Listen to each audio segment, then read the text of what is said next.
Nusa Tenggara Timur seringkali dipandang sebagai provinsi miskin yang kerap mengusik rasa miris. Siapa sangka lembar demi lembar potensinya kini mulai tersingkap mengundang kekaguman. Kepulauan Alor salah satunya, wilayah yang berpenduduk 200.000 jiwa ini memukau mata dunia dengan surga bawah lautnya yang memikat. Ada lebih dari 45 titik selam di penjuru pulau.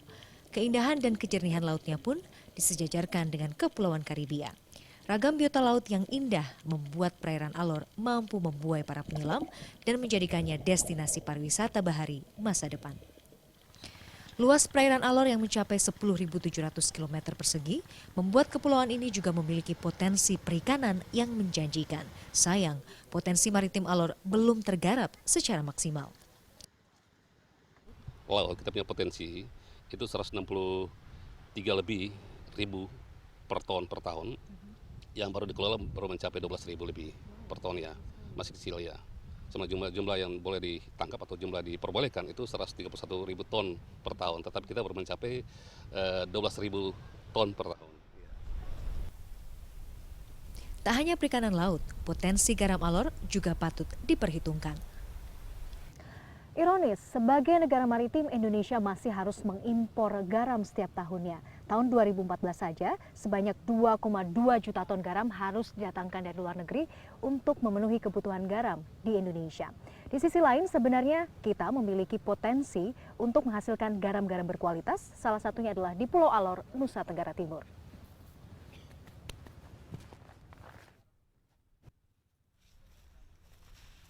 Dengan sistem geomembran serta bahan baku yang baik, Alor mampu menghasilkan kristal garam yang berkualitas.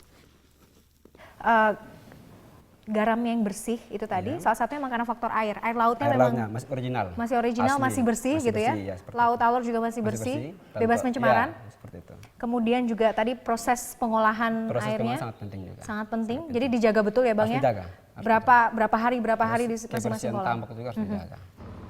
Penyinaran matahari sangat penting. Jadi untuk membuka lahan untuk tambak garam itu yang menjadi faktor penilaiannya itu tentang penyinaran. Faktor penyinaran sangat berpengaruh. Ketika saat terbit sampai terbenamnya matahari itu harus tetap menyinari tambak tersebut. Upaya pengembangan komoditas garam Alor terus dilakukan. Sayang, potensi ini belum dibidik pemerintah pusat. Baru ada 30 hektar saja lahan tambak garam produktif di Alor.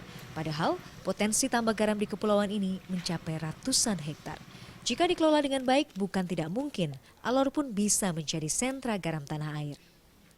Alor ini bisa dikembangkan tidak saja 100 hektar yang kami sudah usul, tetapi bisa sampai 500 hektar.